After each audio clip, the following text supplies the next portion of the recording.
Amados hermanos, bienvenidos a un día en el cual nosotros nos podemos glorificar de la magnificencia de nuestro Señor.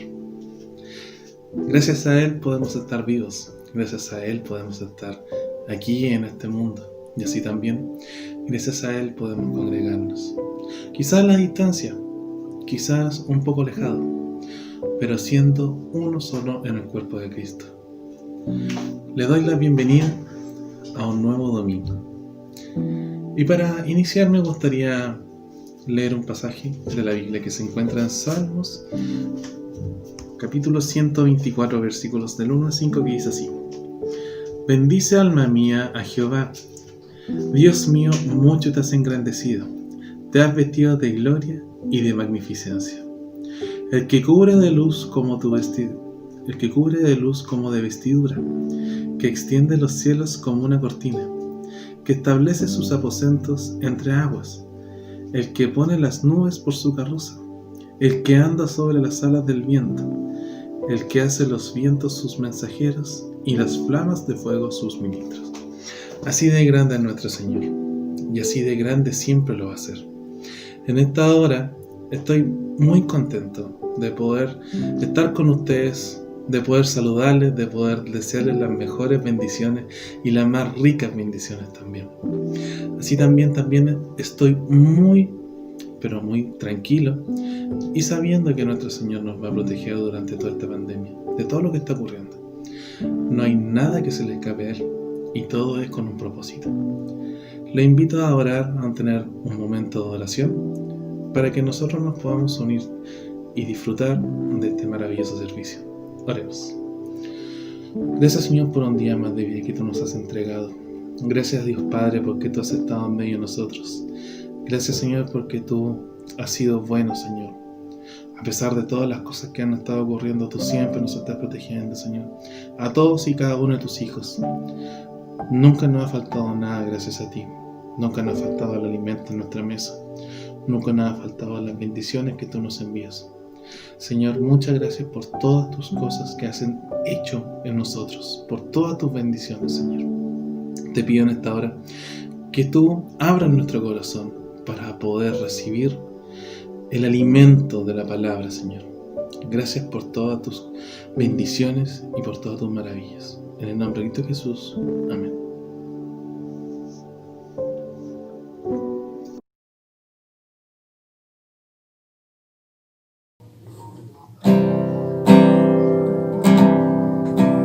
Las cadenas de la muerte me quitó. Para mí ya no hay condenación, hay libertad, libertad. Siendo esclavo del pecado me libró, en la cruz compró mi redención y libertad.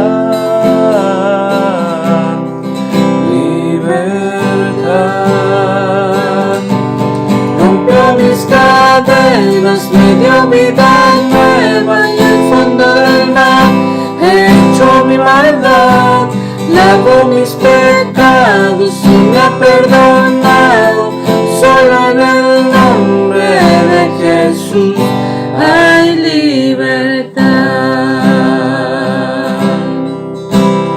Yo proclamo que la cruz por mí murió y cambió mi corazón por libertad,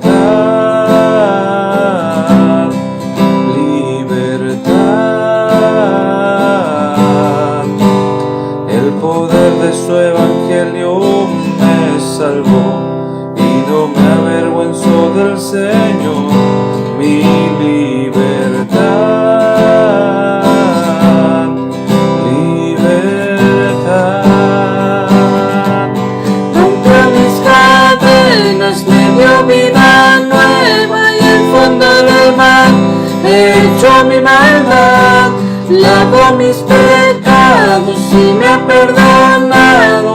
Solo en el nombre de Jesús hay libertad. Al que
mis pecados y me ha perdonado.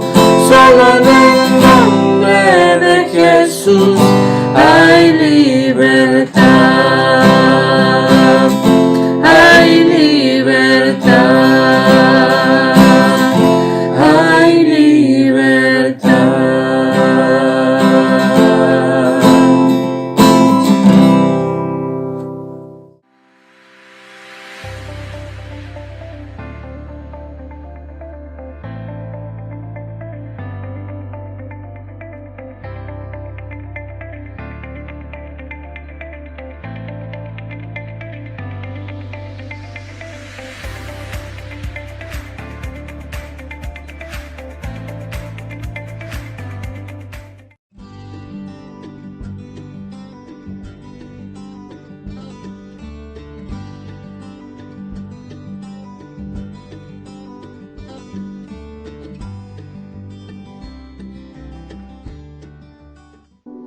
Buenos días, hermanos, les estamos saludando desde nuestra casita y para contarles que estamos bien y que les recordamos a cada uno de ustedes con mucho cariño y esperamos que el Señor también les esté protegiendo a cada uno de ustedes, dándole la salud y también hacerles un llamado a que sigamos en este camino, sigamos amando a nuestro Señor y sirviéndole desde nuestros hogares. Yo les saludo enormemente y nada más que decir que se les extraña mucho y prontamente también espero poder verles, poder estar en la casa de oración todos juntos, poder glorificar a nuestro Padre y darnos un abrazo fraterno. Yo también les saludo en el nombre del Señor, esperándonos vernos pronto y el día que lleguemos a reunirnos próximamente poder decir Ebenecer, hasta aquí nos ha ayudado Jehová, ha estado con nosotros durante todo este proceso y poder verles nuevamente, que es lo que más anhelamos porque los extrañamos mucho a todos y es triste no poder verles y sobre todo en este tiempo que ha sido difícil emocionalmente, yo creo que para muchos, el no poder salir y vernos y reunirnos como todos los domingos, pero ya nos podremos reunir. Así que un saludo muy cariñoso de todos y le enviamos muchas bendiciones. Me tenés.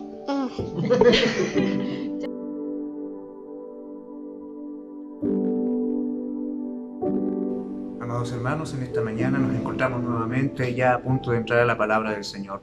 Y creo de que en estos tiempos especiales de pandemia, ir a la suficiencia de Cristo, revisar la soberanía del Señor, la supremacía de Cristo es algo que nos va a sostener, nos va a fortalecer. Quiero invitarles a que continuemos nuestra lectura y vayamos hoy día ya al capítulo 2 de esta epístola a los Colosenses y le demos lectura para desde allí encontrar las verdades que el Señor quiere que hoy nosotros podamos considerar. Dice la palabra del Señor, Colosenses capítulo 2, desde el verso 1, porque quiero que sepáis cuán gran lucha sostengo por vosotros y por los que están en la Odisea y por todos los que nunca han visto mi rostro, para que sean consolados sus corazones, unidos en amor, hasta alcanzar toda la riqueza de pleno entendimiento, a fin de conocer el misterio de Dios el Padre y de Cristo, en quien están escondidos todos los tesoros de la sabiduría y del conocimiento. Y esto lo digo para que nadie os engañe con palabras persuasivas, porque aunque estoy ausente en cuerpo, no obstante en espíritu estoy con vosotros, gozándome y mirando vuestro buen orden y la firmeza de vuestra fe en Cristo. Por tanto, de la manera que habéis recibido al Señor Jesucristo, andad en Él, arraigados y sobreedificados en Él, confirmados en la fe, así como habéis sido enseñados, abundando en acciones de gracias. Amén. Tomémonos un tiempo para orar delante del Señor. Amado Padre, queremos ir ante tu presencia. Agradecido, Señor, porque tú eres quien nos conoce. Agradecido, Señor, porque aunque nos conoces, nos amas. Porque has manifestado, Señor, una gracia sobreabundante, Señor, sobre nosotros a través de Jesucristo. Y por eso pedimos que hoy prepare nuestros corazones para ir a tu palabra y ser, Señor, intuidos por ella, ser desafiados por ella, mi Dios. Prepara nuestros corazones que quizás, mi Señor, debido a tantas cosas que suelen ocurrir, hoy no llegan con la mejor disposición, hoy no venimos con el mejor ánimo, no venimos con la mejor intención, mi Dios amado, pero tú tienes el poder de vivificar, Señor, nuestras vidas, tú tienes poder de darle vida, Señor, a los huesos secos, Señor, tú tienes poder para levantar nuestros corazones, a través de tu palabra, mi Señor, tú harás todo lo que estás dispuesto a hacer, y confiamos en el poder que hay en ella, y confiamos, Señor, en los méritos de Cristo, confiamos en el poder de tu Espíritu Santo, para darnos fortaleza, Señor, para hacer aquello que tú mandas a que seamos. Bendícenos, te lo pedimos en el nombre de Jesús. Amén. Amén. Se cuenta de una historia que una vez unos turistas llegaron a un pueblo en un país del continente europeo, que está bien al norte del continente europeo, y desde allí se suponía que era una ciudad llena de historia. Uno de los visitantes les dijo a un anciano que estaba sentado a la orilla del camino: querido amigo, me imagino que aquí nacieron grandes hombres. Y él le dijo: no, todos nacieron siendo bebés y luego crecieron. Sin duda esta experiencia nos lleva a nosotros a comprender o a tener presente lo que estaba presente en la mente de este hombre, y es de que existe un proceso natural en cada una de las personas que están vivas, y este proceso natural es el crecimiento, es el desarrollo. Nadie nace para quedarse tal cual, todos nacen para crecer, y si no hay crecimiento es porque hay una enfermedad allí. La vida cristiana es lo mismo. Pablo ha venido exponiendo la verdad más grande que existe en el universo. Él ha venido hablando acerca de Jesucristo. Ha hablado de que Jesucristo es la imagen de la deidad de Dios manifestada a los hombres. Jesucristo es el Señor y tiene total supremacía sobre la creación, sobre la redención. Es el Señor sobre el universo y es el Señor sobre la iglesia. De esta verdad Él fue constituido ministro y por lo tanto se debe a esta verdad y la forma en que Él se ha comprometido a comunicar el misterio de Dios. Lo declaró diciendo en el verso 29 del capítulo 1, a quien anunciamos, amonestando a todo hombre, enseñando a todo hombre en toda sabiduría, a fin de presentar perfecto en Cristo Jesús a todo hombre, para lo cual también trabajo, luchando según la potencia de Él, la cual actúa poderosamente en mí. Cristo es el corazón del Evangelio, la llave que revela el misterio. Cristo es la única esperanza que tiene el pecador para llegar a la vida eterna. Y Pablo entonces proclama ese Evangelio que proclama a Cristo y anuncia las bendiciones que Cristo logró para los pecadores que acudan a Él en arrepentimiento y fe. No solamente para cierto grupo étnico, no solamente para una raza, no solamente para una nación exclusiva, sino que a todo hombre Él ha venido anunciando la palabra del Señor. Ese compromiso de Pablo con la iglesia a nivel general no se diluye en una pasión universal que al fin nunca se va a concretar. Porque la forma en que el amor por la iglesia se hace concreto, real y válido es a través del compromiso con una iglesia local específica. Pues es fácil amar a todo el mundo, es fácil decir yo amo a todo el mundo, amo a toda la iglesia, pero la lucha se da cuando tienes que amar a personas reales, con sentimientos reales, a personas cercanas. Y eso solo se consigue, amar a la iglesia en una relación, en un compromiso con una iglesia local. Pablo estaba profundamente preocupado por las iglesias en Colosas, porque estaba siendo amenazada desde el interior por falsas enseñanzas. Y él en amor expone el peligro que amenaza a la iglesia. Y esto nos propone a nosotros cómo debiese manifestarse una real preocupación y un real amor por la iglesia local. Sin duda, al estar constituida de personas, una iglesia nunca va a alcanzar un grado de perfección hasta que estemos en la gloria. Se dice normalmente o constantemente estar con Cristo. Es la gloria, ¿cierto? Es la gloria, pero estar con los hermanos es otra historia. Y esa es una realidad porque estamos rodeados de personas que están en un proceso de crecimiento. Y es cierto que eso provoca en algún momento preocupaciones, pero ¿cómo yo expreso una preocupación que es real, que realmente es válida? ¿Cómo se manifiesta ese amor por la iglesia? Lamentablemente muchas veces eso solo no pasa de aquello que es una queja, de aquello que es una conversación, de aquello que no trasciende al chisme, a lo mejor un posteo en redes sociales, pero nada de eso va a conseguir un efecto real en la iglesia y de nada de eso Dios nos está pidiendo que hagamos. Consideremos lo que hay en el corazón de Pablo. Veamos cuál es la relación, cuál es el vínculo que él tiene con estas congregaciones que están allí en la ribera del río Licón, en el Asia Menor, que no fueron fundadas por Pablo, son congregaciones que él no conoce personalmente, y a estas alturas de la historia es difícil que él pueda ir y conocerlas porque él está prisionero en Roma, porque pronto ya en un par de años más él será ejecutado y se desencadenará una feroz persecución sobre las iglesias. Así que es muy probable de que esa unión o esa reunión nunca se vaya a dar. De hecho, nunca se dio. Pero aún así, Él expresa un verdadero amor por ellos, manifestando una profunda preocupación a través de una lucha agónica en intercesión por la iglesia. Él ora para que esta iglesia alcance la madurez. Él ora para que esta iglesia sea fortalecida. Él ora para que esta iglesia se aferre de la única y suficiente arma para defenderse de cualquier ataque de falsas enseñanzas y para sobrellevar cualquier tribulación que les pueda venir. Él ora para que ellos sean fieles a Cristo, porque la lealtad a Jesucristo les sostendrá en el momento de dificultad.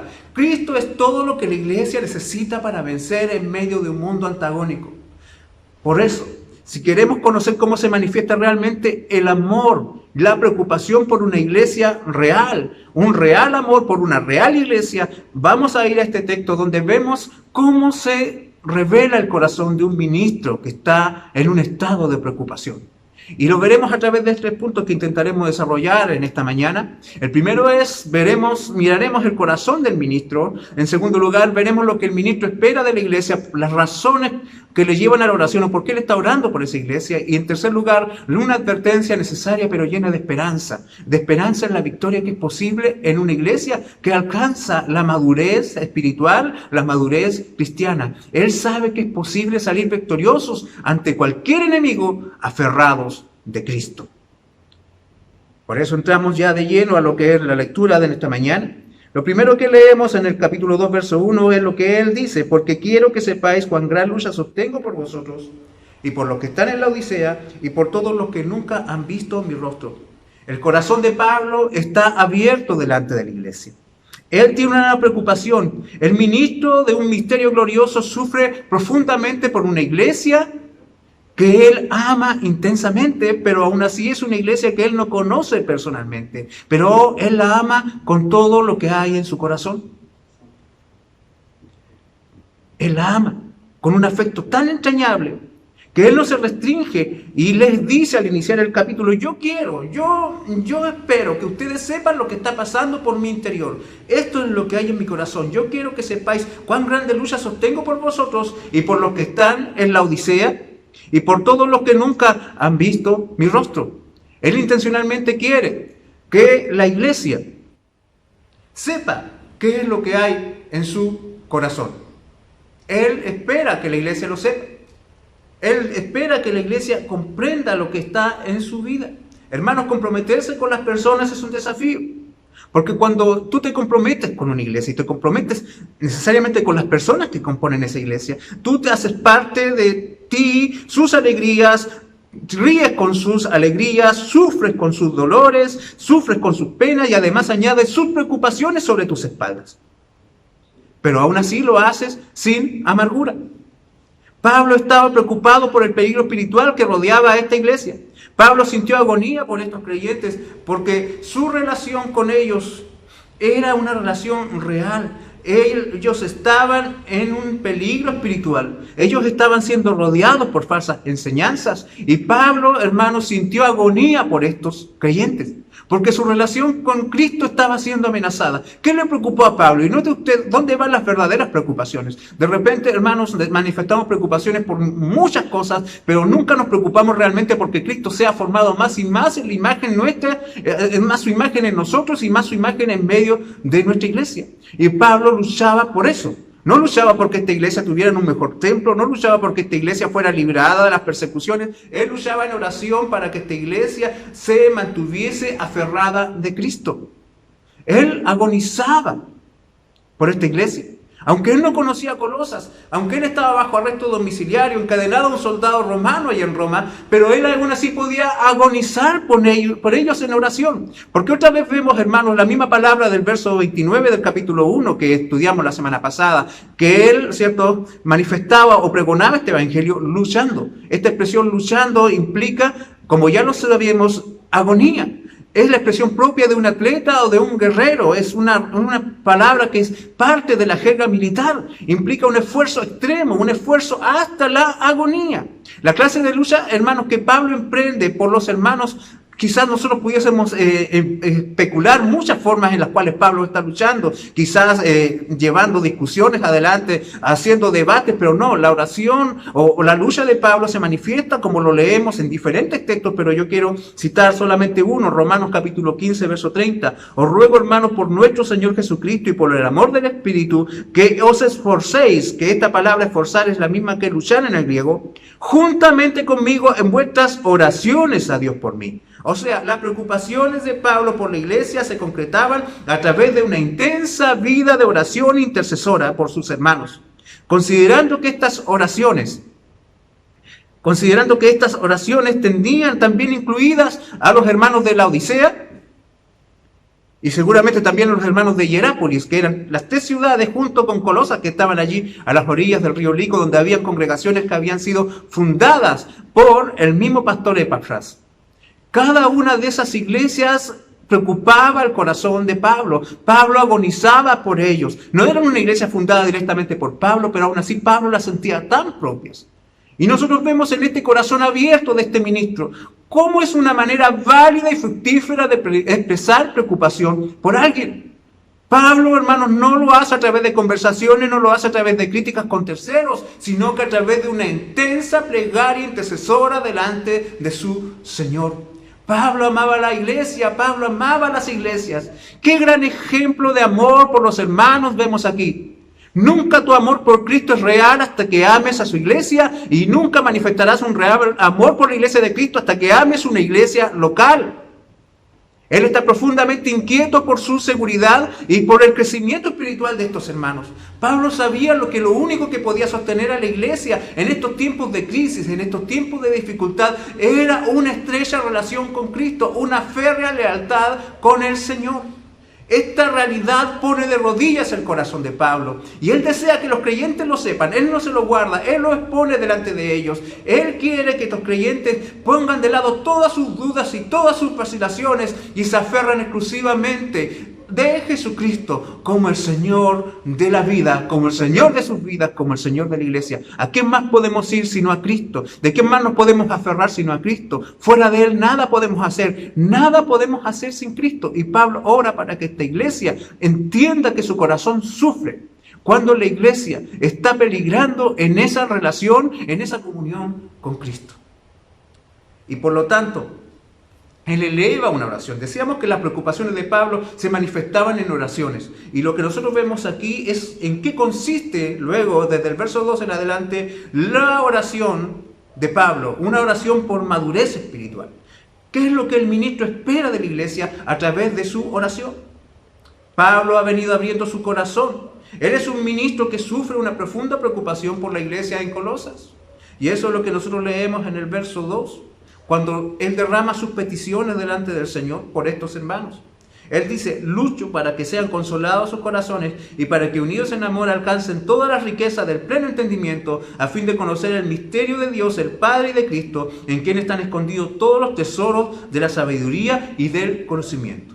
Hermanos, en estas peticiones que Pablo agrupa en esta oración, está en sí el carácter, la radiografía o el retrato de un creyente maduro. Pablo en su oración está vislumbrando la meta final que anhela para sus hermanos.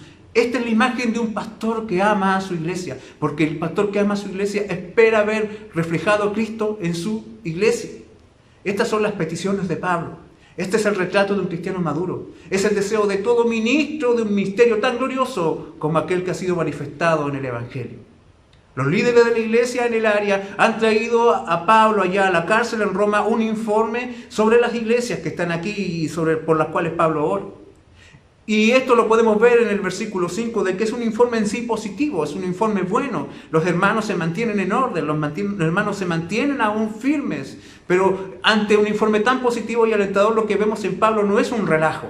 Él no dice, ok, está todo bien, bueno, ahora descansemos y preocupémonos de otras cosas. No. Pablo no abandona su lucha, aunque el informe es positivo, pues, hermanos, el estar viviendo hoy un momento bueno, por decirlo de una manera espiritualmente, no les hace inmunes, no les hace libres de cualquier opresión que venga sobre ellos, no les hace libres del engaño. El momento más peligroso de un creyente es cuando el creyente piensa de que no tiene ya de qué preocuparse. y se relaja y se indispone o empieza a ocupar su tiempo y sus fuerzas en otras cosas. Y la herejía gnóstica estaba infiltrando la iglesia. El peligro es latente y sin duda los cristianos inmaduros serían la presa más fácil de estos depredadores de la fe. La oración de Pablo tiene varias peticiones muy claras que apuntan, como le decíamos, no a las circunstancias de la congregación, sino que apuntan al carácter de la congregación. Pablo está orando para que el carácter de sus hermanos sea pulido por el poder del Espíritu Santo. Bendito sea el Señor. La primera petición que nosotros vemos acá, de que él, por la cual él ora, dice que para que sean consolados sus corazones. Si nosotros leemos esta frase, consolados en sus corazones, encontramos allí este verbo, consolar, que es sinónimo de alentar o fortalecer. Y significa literalmente en el griego parakaleo. Esta expresión significa en sí o tiene que ver con un concepto propio de la justicia romana, que significa llamar a alguien al lado de. Es poner a alguien al lado de otra persona. Les decíamos que es un concepto propio de la ley romana que ocurre cuando un hombre es acusado y es puesto ante un tribunal, se le permite de que alguien pase y se ponga junto a él y le ayude en su defensa, le colabore, hable en nombre de él, le diga qué es lo que tiene que decir, le ayude en todo momento y en ningún momento le deje solo. Y si usted va al Evangelio de Juan, se va a encontrar de que hay alguien que ha sido llamado a estar al lado nuestro en todo tiempo. Y ese es el Espíritu Santo, el que es también llamado por el mismo Señor Jesucristo como el Consolador o el Paracletos, aquel que ha sido puesto al lado de la iglesia, aquel que ha sido enviado para exhortarnos, para aconsejarnos, para reprendernos, para confortarnos, para consolarnos. Y Pablo sabía que Él es el medio a través del cual Dios logrará que los creyentes alcancen toda la potencia propia de un verdadero testigo del Evangelio. Solo el Espíritu Santo puede lograr cristianos eficaces, cristianos poderosos, testigos fieles.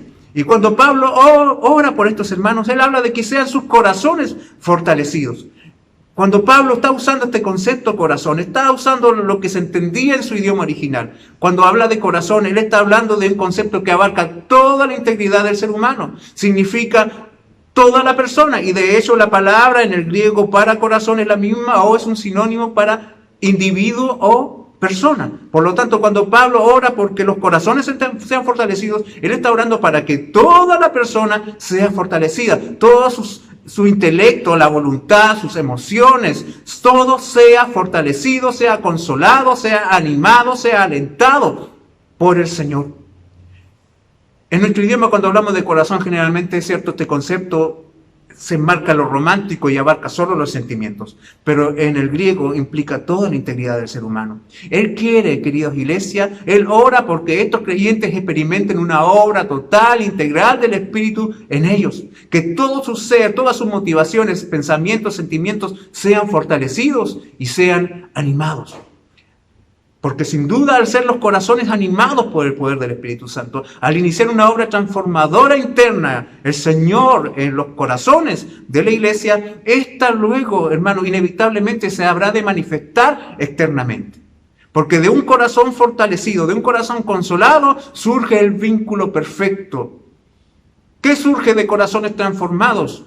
Y esa es la segunda petición de Pablo, que estén unidos en amor. El amor surge de corazones firmes. El amor y la unidad surgen de una fe sólida.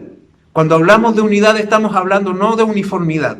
Estamos hablando de un concepto que quiere decir estar entretejidos, ser inseparables, estar cohesionados a tal punto que son indivisibles. Hermanos, una fe fortalecida se traduce en una unidad efectiva, entregada, sacrificial, compasiva los unos por los otros. Es la imagen de dos personas unidamente, fortalecidamente caminando juntas para hacer una fuerza indestructible.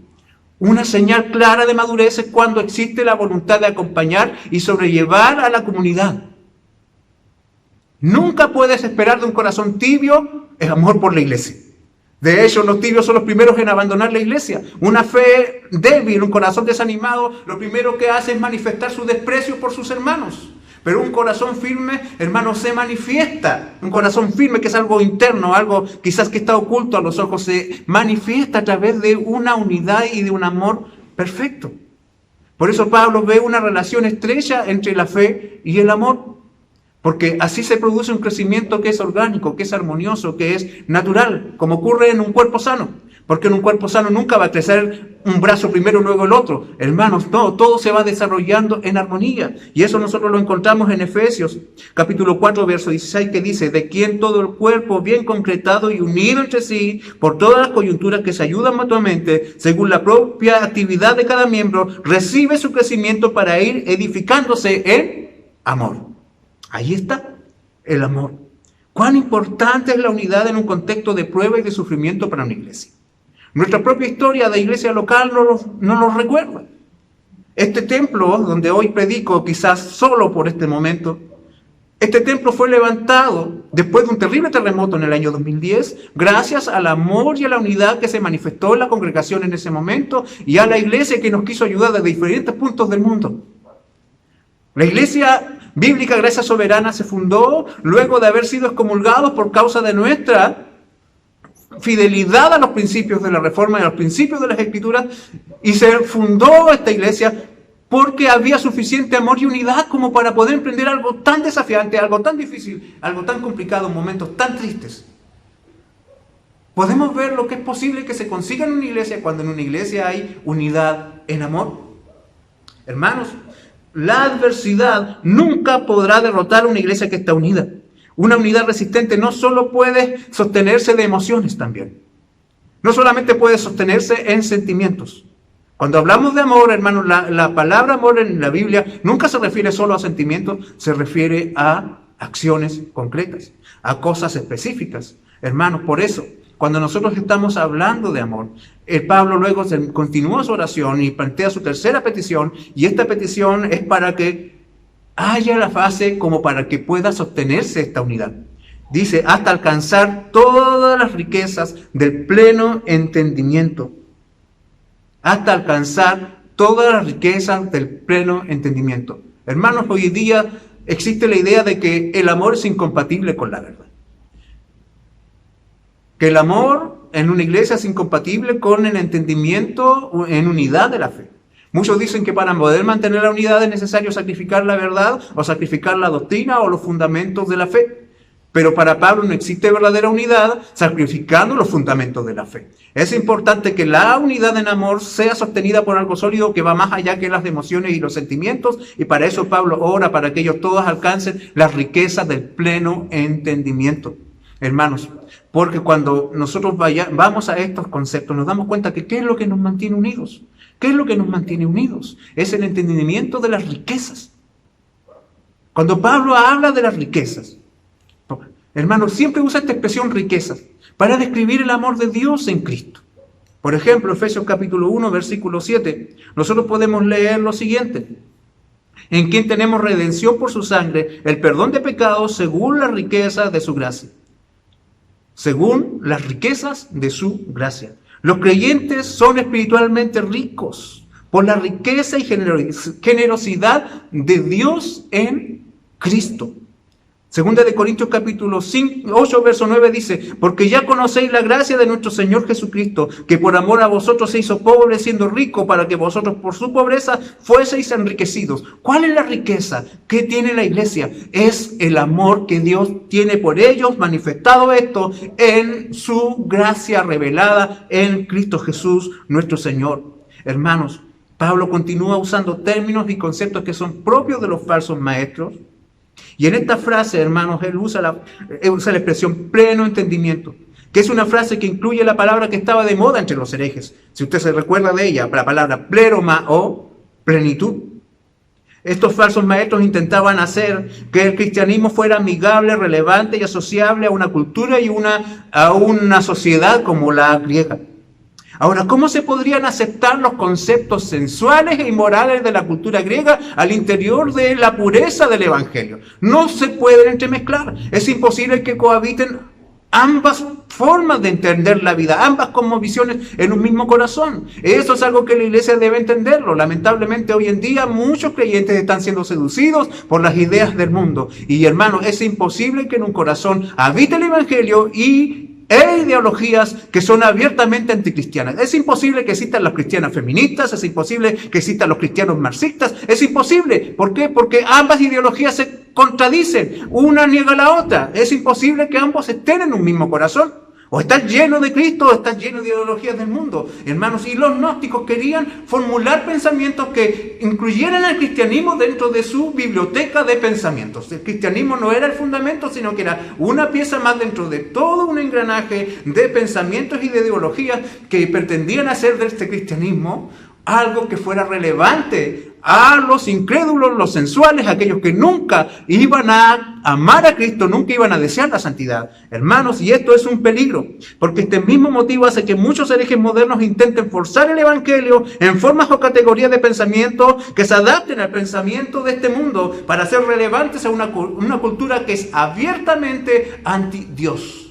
Dios no viene a hacer concesiones, el Evangelio no viene a proponer ideas, el Evangelio, hermanos, ofrece la vida a cambio de la rendición total. Si no hay rendición total, no hay vida. El Evangelio es salvación o es condenación, pero no es una proposición a ver si qué te parece, una idea que tú puedes allí sopesarla junto con otras y tomar algo de ello. No, es imposible que eso se llame Evangelio. El Evangelio es algo que se abraza en su totalidad. Y eso, hermanos, dijimos que Cristo perfecciona a su iglesia a través del Evangelio. Esa es la verdadera riqueza de la iglesia. Es la comprensión del Evangelio por parte del creyente, pero en toda su profunda extensión. Por eso Pablo habla de las riquezas del pleno entendimiento del misterio, a fin de conocer el misterio de Dios el Padre y de Cristo. El entendimiento de eso, hermano, es lo que hace que la iglesia sea fuerte, sea rica y sea sólida. Hermanos, por eso nosotros tenemos acá frente a nosotros un gran desafío.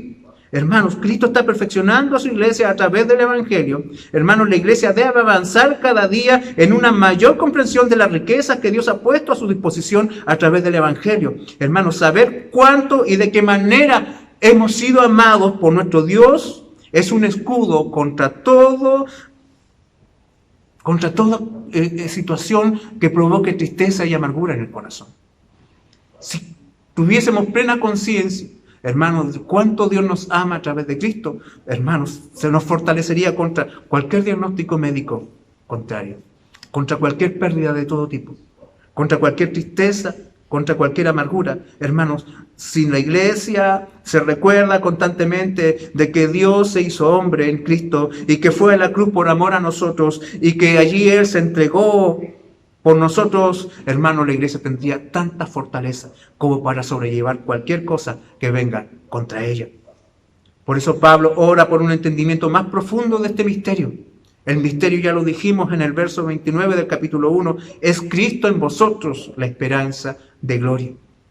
Hermanos, el misterio es Cristo.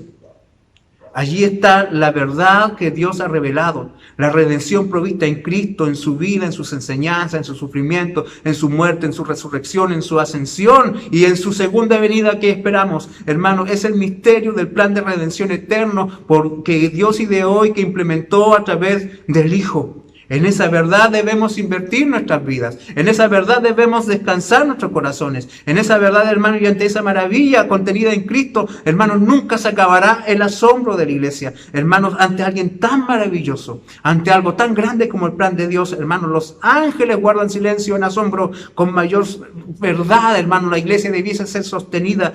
Oh, hermanos, Dios nos ayude para adquirir los conocimientos que vienen de Cristo, hermanos, porque en Él están escondidos todos los tesoros de la sabiduría y del conocimiento. Este versículo, hermanos, refuta el énfasis que hacían los falsos maestros en el adquirir un conocimiento enigmático que les haría superiores a los demás. Hermanos, esta frase refuta las ideas de los gnósticos, de los herejes que decían de que se necesita conocer algo más aparte de Cristo para alcanzar la plenitud. Y aquí Pablo está magnificando, hermanos, una, refutando el argumento y otra, está magnificando la persona de Cristo de una manera total, grandiosa, hermanos, que no queda espacio para dudar si necesitamos algo más aparte de Cristo, en quien están escondidos todos los tesoros, hermanos, todo lo que Dios ha querido que tú sepas, todas las riquezas, de lo que leímos adelante. Los tesoros, hermanos, que están aquí, ¿quiénes son? ¿Dónde está la riqueza y el tesoro de la iglesia? Está en Cristo,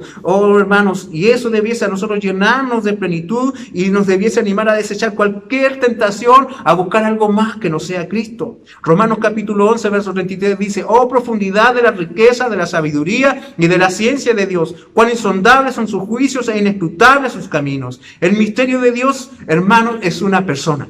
El plan de Dios es una persona.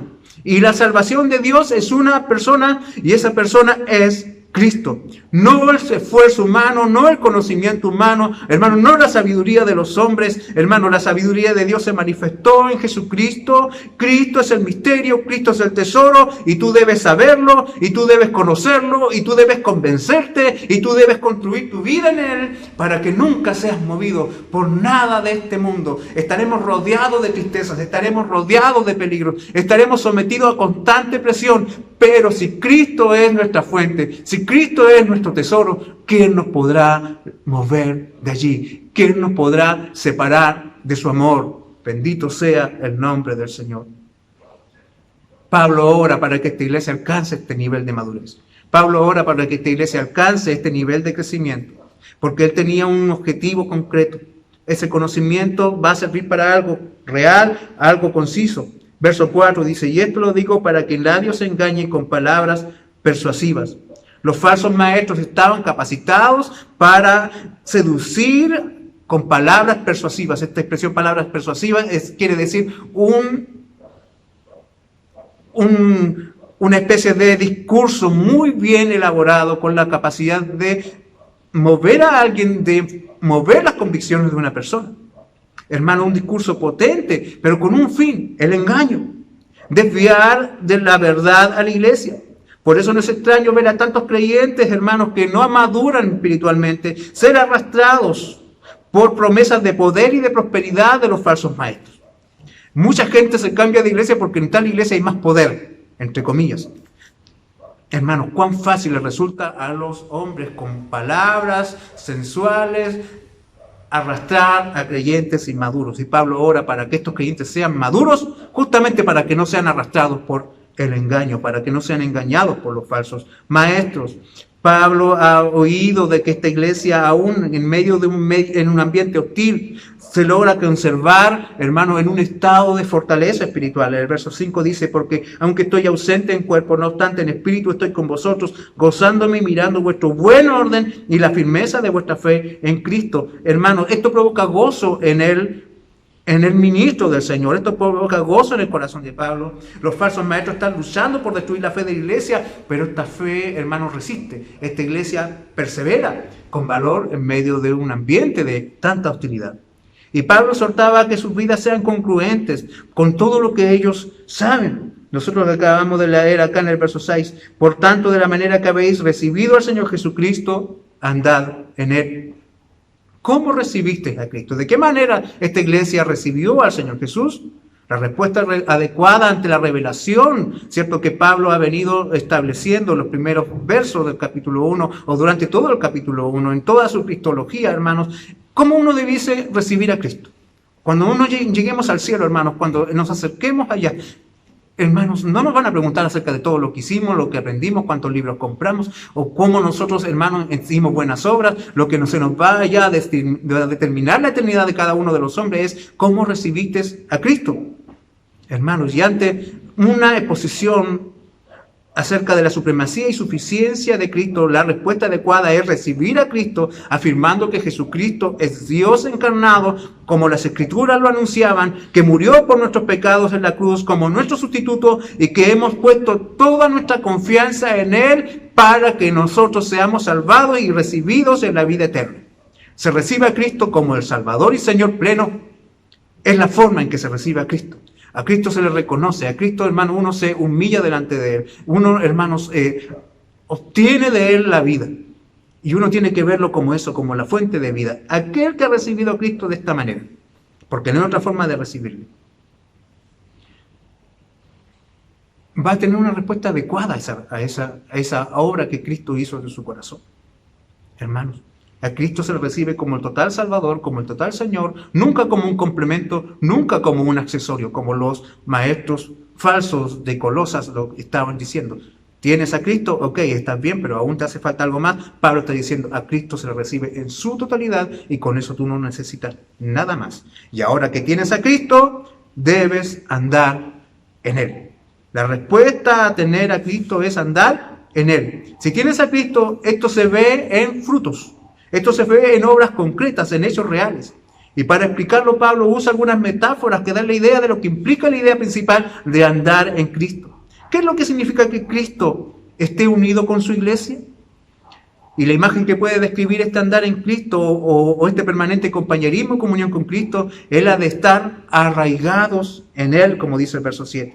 Arraigados en Él. Esta es la imagen de un árbol que profundiza sus raíces y que permanece firme.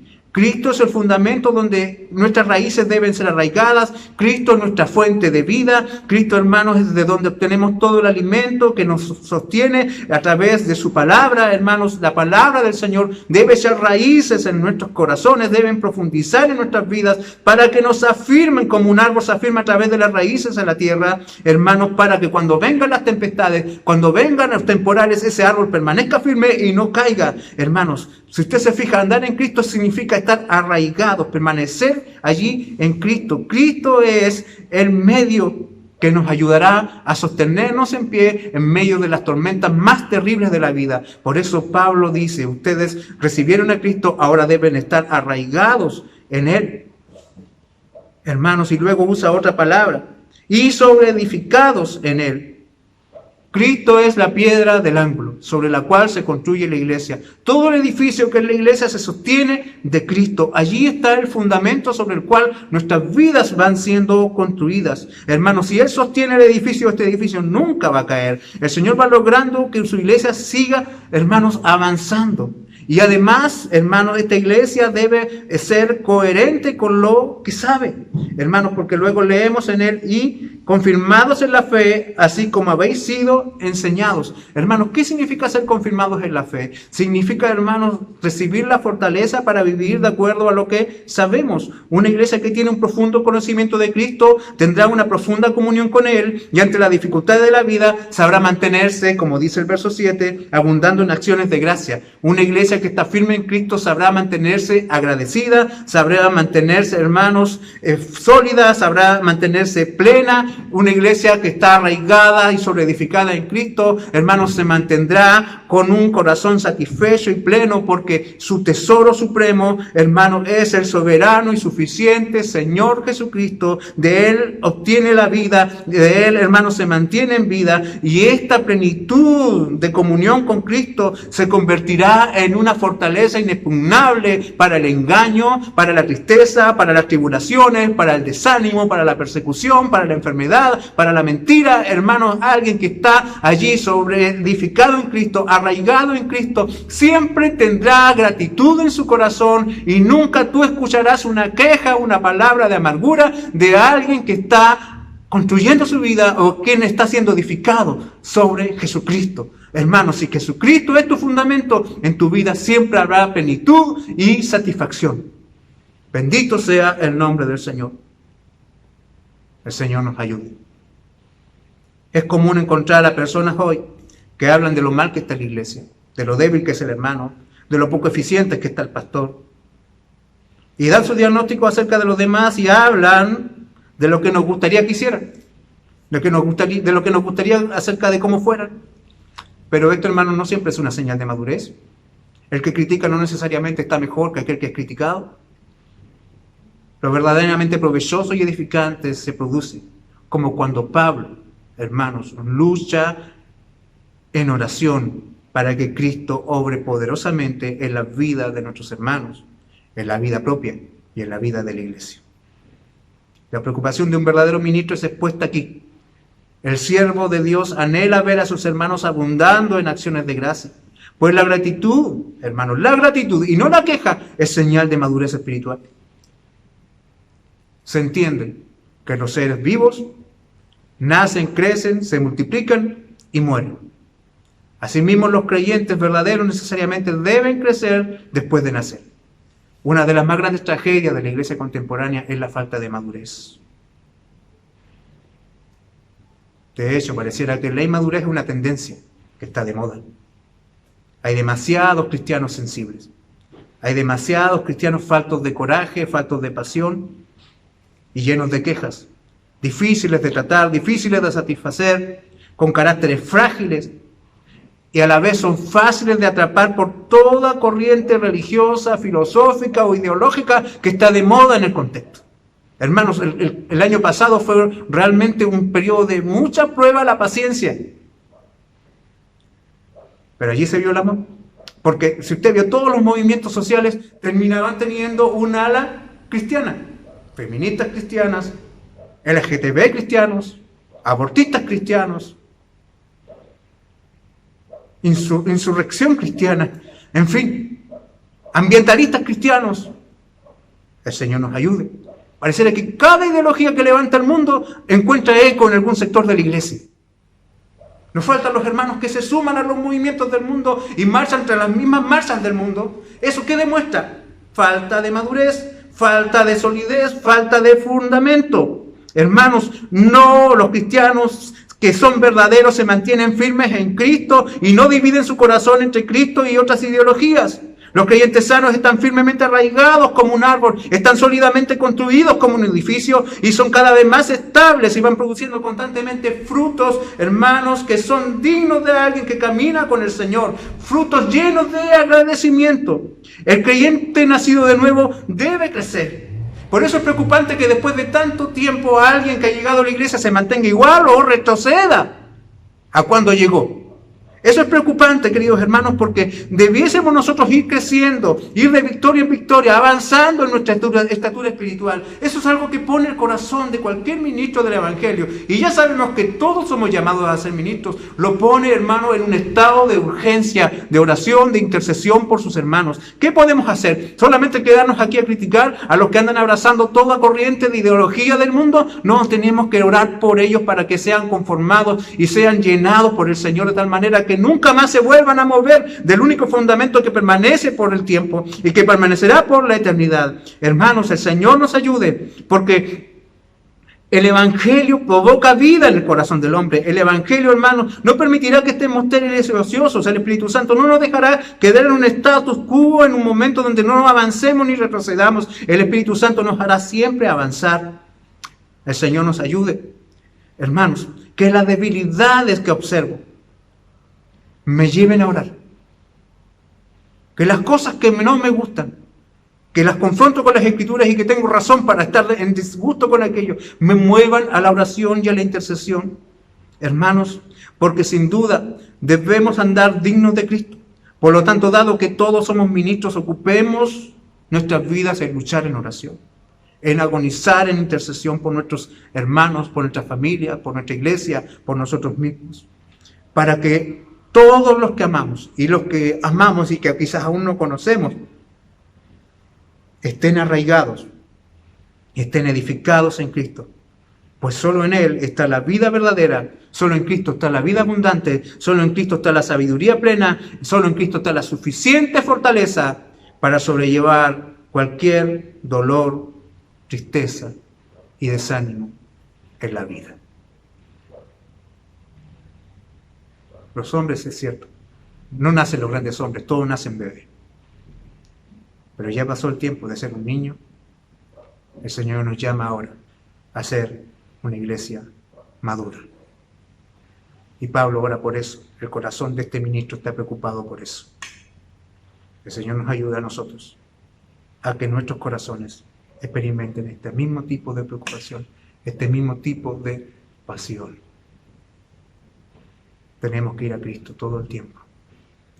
¿Quién más que Él puede edificar su iglesia? ¿Quién más que Él puede construir a su pueblo, darle vida a los suyos? ¿Quién más que Él puede avivar su obra en medio de estos tiempos? Cristo es la fuente de vida, Cristo es la fuente de poder, Cristo es la fuente de gloria y satisfacción de la iglesia del Señor. Le invito, hermanos, a que tengamos un tiempo de oración ya al terminar. Amado Señor, cuán grande eres tú sobre toda la tierra, poderoso Dios, fuerte y grande. Te necesitamos todo el tiempo. Dependemos de ti, Señor, cada día. Ayúdanos a ser firmes y fieles en ti. En estos tiempos, mi Dios, donde estamos siendo rodeados de ideologías, donde, Señor, nuestra forma de entender según las Escrituras es vista, mi Señor, por el mundo como una expresión propia digna de odio, digna de repudio y de rechazo. Ayúdanos, Señor, a estar sólidamente construidos en ti, para que todos nuestros esfuerzos sean conducidos de tal manera en que haya una edificación total, Señor, de tu obra y tu poder sobre la iglesia. Señor, dependemos de ti en todo tiempo y en todo momento. Ayúdanos, Señor, a servirte con total disposición y a amar a nuestros hermanos con un amor real y concreto, con un amor efectivo, Señor, productivo, que se traduzca, mi Señor, en menos quejas y más intercesión. Ayúdanos, Señor, para ser una iglesia que ande contigo, conforme, Señor, a lo que hemos aprendido de ti. Te lo pedimos por misericordia en el nombre de Jesús. Amén. Amén. Que el Señor les bendiga y la palabra de Dios haga vida en sus corazones.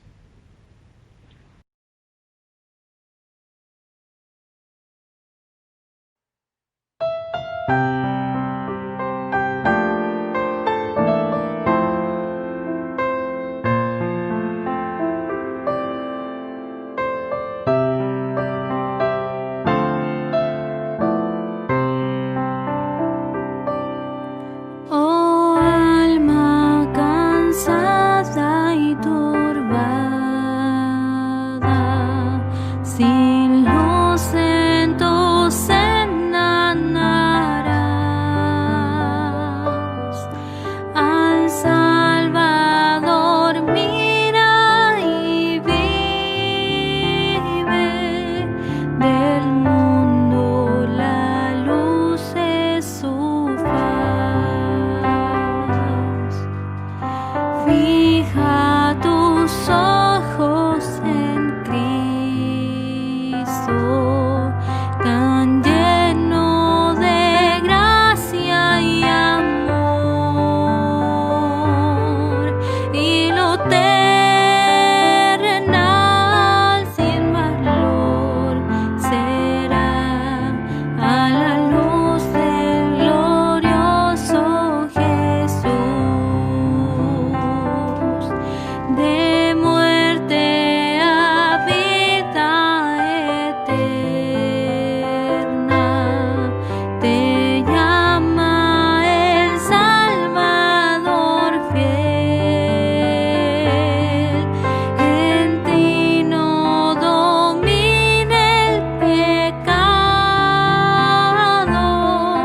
hay siempre victoria en él.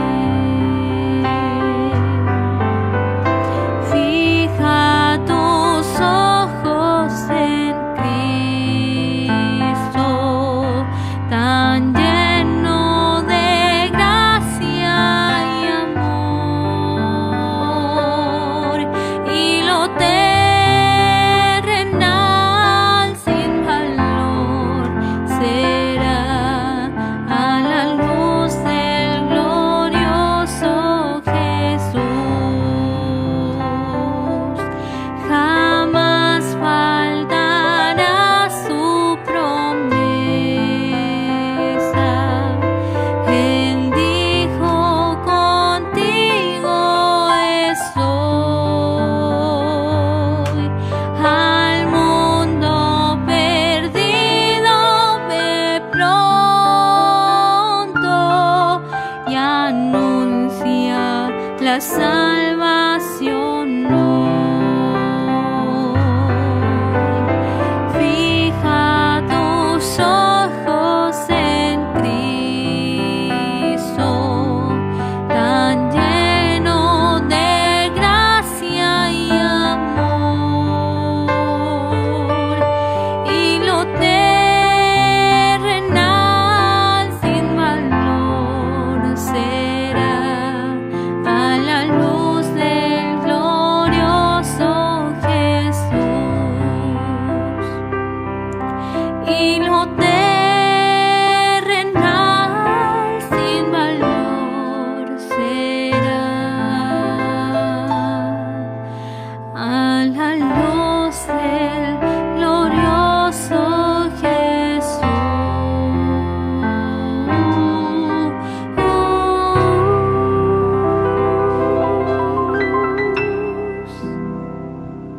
Amados hermanos, ha sido una mañana hermosa, bendecida. Hemos estado en la presencia del Señor, hemos estado adorando su nombre, hemos estado frente a su palabra.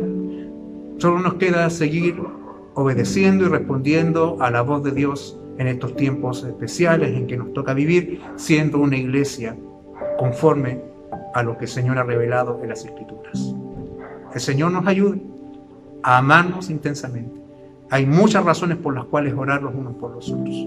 Hemos recibido noticias de hermanos que están sufriendo el producto de diagnósticos médicos muy complicados, muy difíciles. Hay hermanos que están pasando por tiempos donde han perdido sus trabajos. Hermanos, tenemos que orar por ellos y tenemos que hacer presente nuestro amor a través del afecto, a través del cariño, a través de una ayuda concreta. El Señor nos ayuda a ser una iglesia firme en estas cosas, porque estas cosas, hermanos, son las que reflejan, son las credenciales de una iglesia verdadera. En esto sabrán que sois mis discípulos, en que os améis los unos a los otros. Las credenciales de la iglesia se manifiestan a través de estas cosas, y el Señor nos ayude a ser testigos fieles de Cristo en medio de un tiempo de mucha dificultad. Que la gracia del Señor sea con cada uno de ustedes. Que esta semana sea una semana en que Dios sea glorificado en nuestras familias. Que el Señor les guarde, hermanos. Que el Señor les proteja. Que el Señor les provea. Busquemos al Señor, aprovechemos las cosas que la iglesia pone a nuestro alcance, la palabra de Dios, todos los medios de gracia que aún están, hermanos, aparte del templo, puestos a nuestra disposición. Porque sin duda, hermanos, hoy en este tiempo la iglesia está siendo llamada a que los hogares se conviertan en templos, que las familias se conviertan en iglesia, porque allí, hermanos, Dios se ha de glorificar. Que el Señor les bendiga, la paz de Dios esté en cada uno de ustedes, que el Señor les fortalezca. Son nuestros deseos. Dios sea abundantemente con ustedes, a los santos y fieles en el Señor Jesucristo que están allá en cada hogar. Dios les bendiga, Dios les sustente.